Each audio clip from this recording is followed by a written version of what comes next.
One man spent 22 years chiseling through a mountain by hand. In the 1960s, Dashrath Manjhi, a poor laborer from the rural India, used just hammer and chisel to carve a 110-meter road through a solid rock, transforming an all-day trek into a single-hour walk. His impossible feat earned him the name Mountain Man. But this is more than a brute force. It's a tale of love, loss and resolve. Manjhi, a landless farmhand, turned personal tragedy into a mission, making move mountains for the one you love a literal reality. We'll explore why and how he did it, and what followed. Sometimes fact is more inspiring than fiction. Our story begins in the 1930s in Galur, a remote village in Bihar, shadowed by a rocky ridge and cut off from the world. Most residents, including Dashrath Manjhi, belonged to the impoverished Musahar community. There was no electricity, no paved roads, and essential services were miles away on the other side of the mountain, which meant that no matter what you needed to do, mountain said polite no. It never raised its voice. It didn't need to. As a boy, Dashrath left home for work and labored in Dhanbad's coal mines. In his 20s, he returned, married Falguni Devi, and started a family. He worked as a farm laborer beyond the mountain.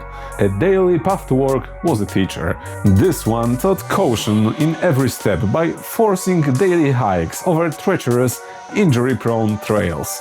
The nearest doctor was near in the same way the moon is near the Earth. Just technically. He was 64 kilometers away. Not because of distance, but because a mountain blocked direct access. For Galur, the mountain could be a death sentence, setting the stage for the event that changed Manjhi's life. In 1959, tragedy struck, igniting the spark of Manjhi's resolve. It started as an ordinary day. Dashrath was working on the far side of the mountain, and his wife, Falguni Devi, had set out to bring him lunch and water.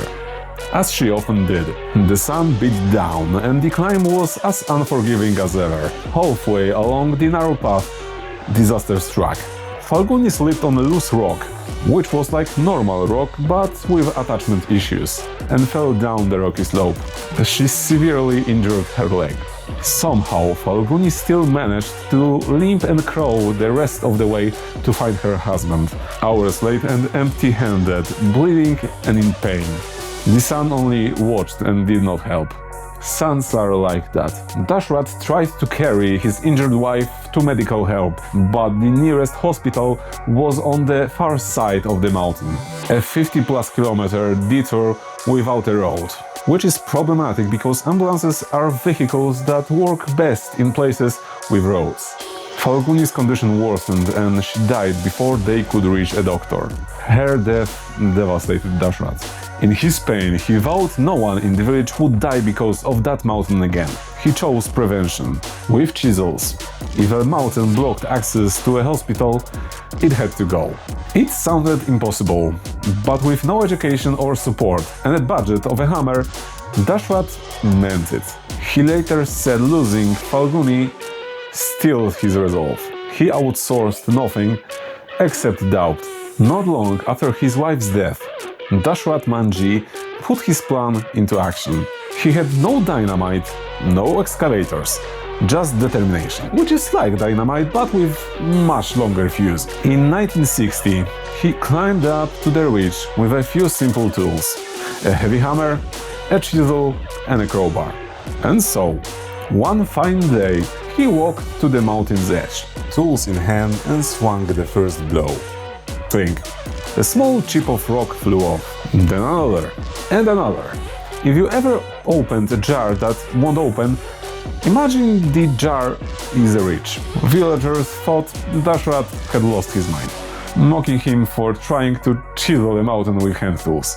They saw him as a tragic fool. They said he'd lost his mind, but he kept the hammer. Manjhi's commitment was unshakable, but let's not sugarcoat it. In those early days, he was utterly alone and ill-equipped. Chiseling a mountain is not exactly a one-man job. Or so everyone thought. The rock he was attacking was mostly quartzite, the bouncer of rocks. Old, dense and always not in the mood. This is not the kind of stone that yields easily. On day 1, Dashrat probably managed just a tiny dent. On day 2, maybe a slightly bigger dent. Progress wasn't visible until it was. Days became years. Dashrat worked by day to support his family and chipped away at the mountain by night, often by lantern or moonlight. The lantern wasn't OSHA compliant, but neither was the moon. For 22 years, over 8,000 days of intimate conversation with stone. The work was slow, almost unimaginable in its persistence. He was driven by his wife's memory and hope for his village. Manji taught the quiff to inhale and exhale until it came apart kindly. He used fire to hit the rock, then doused it with water to crack it. An old technique used by blacksmiths and quarry workers, it was primitive, but effective. The work took a brutal toll. Dashrat endured frequent injuries from flying rock shards and falling debris, tending to his wounds with determination, a remedy not yet approved by pharmacists. Droughts and bad weather forced most of his family to leave for the city, but he stayed behind, committed to his mission. It wasn't just his physical health at stake. Socially, he was initially seen as a deranged outcast. His own father reportedly berated him for abandoning normal work and family duties in favor of this foolhardy quest. Local authorities weren't pleased either, as mountains are rarely on a permit form. Technically, he was defacing a rocky hillside that might have been considered government or forest land.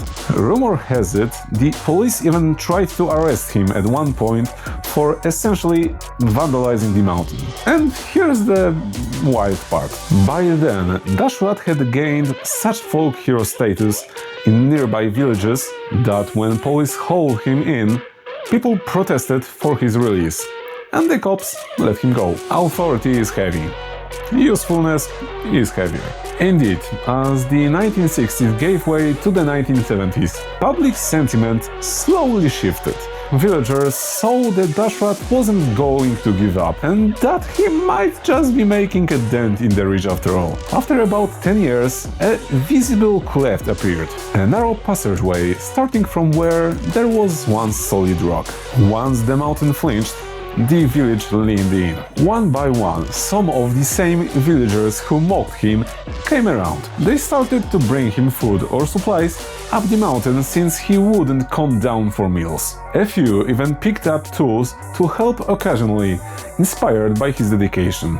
Dashrat later recalled that while most taunted him at first, some villagers eventually supported him with food and tools. His quest became a rallying point, earning him the affectionate title Baba, meaning elder or wise man, which is promotion from local lunatic. Additionally, consider the physical scale of what he achieved. By the end of his Herculean project, Manji had single-handedly moved an estimated 7,645 cubic meters of rock out of the way. He moved so much rock that you could store several elephants in its place, which is not a typical elephant storage solution. For 22 years, Dashrat's daily soundtrack was clanging metal on stone. Neighbors said that if they heard the hammering echoing in the night from the hill, they knew Dashrat Baba was at work. And all was right in their little world. This period lasted from 1960 to 1982. Then, after countless blisters, sleepless nights and likely 0 days off, the impossible finally happened. In 1982, after 22 years, Dashrat Manji found the other side, which had been hiding in the mountain the whole time. What was once an impossible wall of stone was now a clear passageway cut clean through the mountain. You know it's a passage when the wind starts going in both directions. Galur village suddenly had a direct path to the world beyond. The road Dashrat carved was about 110 meters long, 9.1 meters wide and 7.6 meters deep. A full-blown road cut through the mountain, large enough for people or vehicles or very confident goats. The impact was immediate. The distance from Galore to the nearest towns shrank from 40 to 70 kilometer detour to just a few kilometers. 40 kilometers of nonsense. Deleted.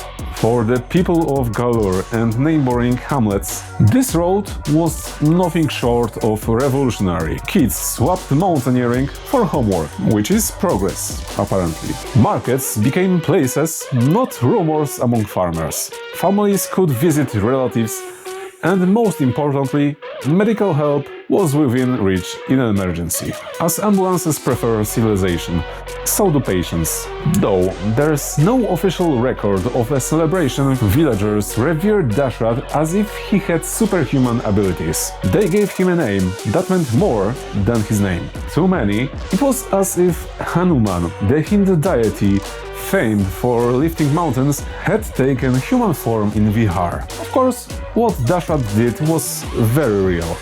No magic, no myth, just blood, sweat and an iron will. It's easy to cast it in legendary terms now, but think of the very tangible message it sent. One poor, uneducated man accomplished what an entire system failed to do. For decades, nobody built a road for this neglected community, so Dashrath built it himself. Dashrath Manji's story could have ended here as a triumphant local legend, if the system had done its homework. Even after 1982, once the mountain was literally behind him, Dashrath Manji kept pushing forward, this time against bureaucracy and indifference.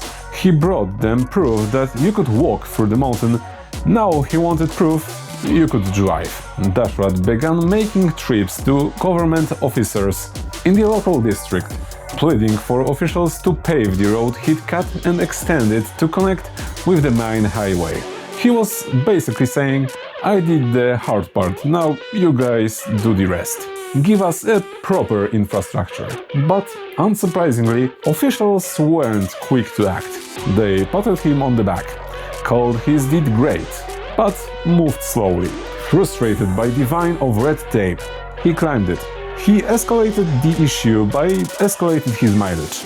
He walked to New Delhi, India's capital, along the railway tracks. Because bureaucrats love forms, Dashrath, being in Delhi, submits multiple petitions to the authorities for paving the road, a village hospital, a school and the water supplies.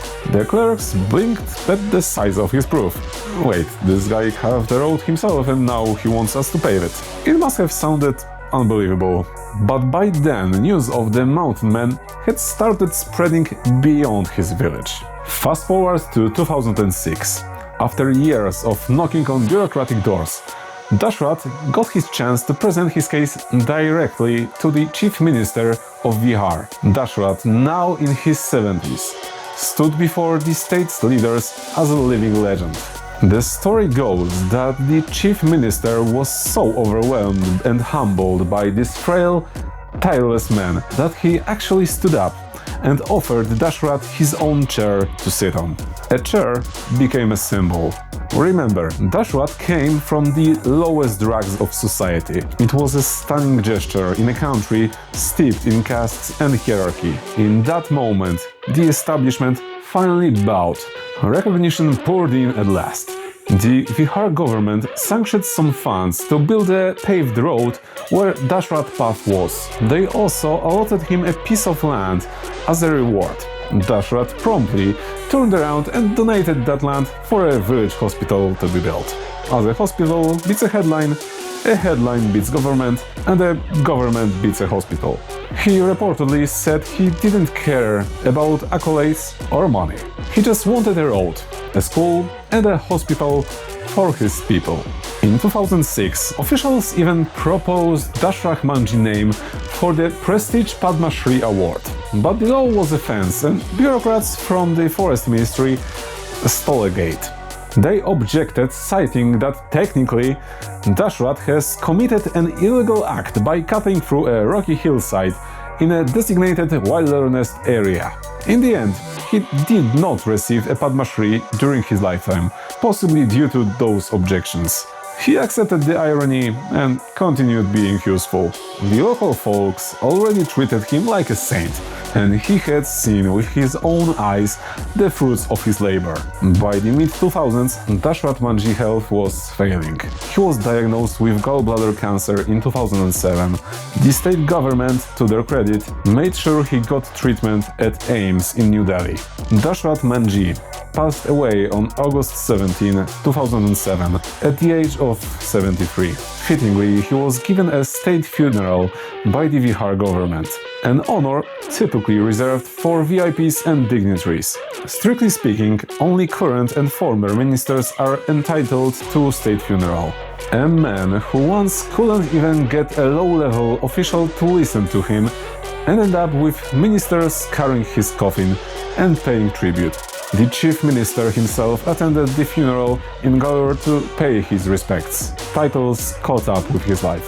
Dashrath Manjhi was a VIP, not by wealth or position, but by the sheer magnitude of what he'd done for others. Today, Dashrath Manjhi's legacy looms larger than a mountain he conquered. His story has spread far and wide, resonating as an emblem of extraordinary determination and hope. India Post released a postage stamp featuring Manjhi in 2016, so you can lick your favorite hero.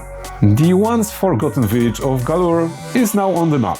Literally, in his honor, part of his village was renamed Dashrath Nagar. The crude path he carved has since been further developed. In fact, about 30 years after he finished, probably to the surprise of the government finally fully paved that road. But perhaps more telling is how he lives on in people's hearts. In rural Bihar, villagers still tell their children the tale of Dashrath Manjhi as inspiration.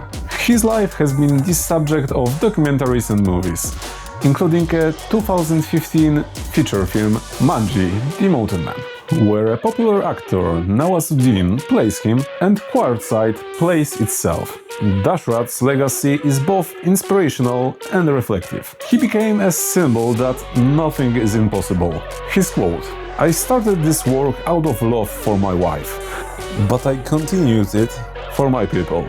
If I didn't, no one would," captures his selflessness. But there's also a sober reflection. Dashrath's story highlights social neglect in India. It begs the question, why did a man have to cripple himself for 22 years to get a basic road? We got a legend because the process was missing. Galore beat the mountain, but poverty stayed, like a subscription you forgot to cancel. A stark reminder that many mountains, literal or figurative, still remain to conquer. Dashrath's 22 years of tireless labor, driven by love to his wife and his people, teach us the power of perseverance to light the way forward. The rest of us only need to bring the wiring. So next time you hear "Move Mountains" in a motivational poster or a love song, remember that once there was a man in India who actually did it. This metaphor has an address now. If you'd like to support this channel, consider liking and subscribing. Let me know in the comments if you know any other stories you'd like me to cover in the future. You can also check out this store with t-shirts inspired by my videos. If you want more content, check out previous video about the Emperor of the United States. Yes, the Emperor. Sincerely, thank you for watching. See you in the next one.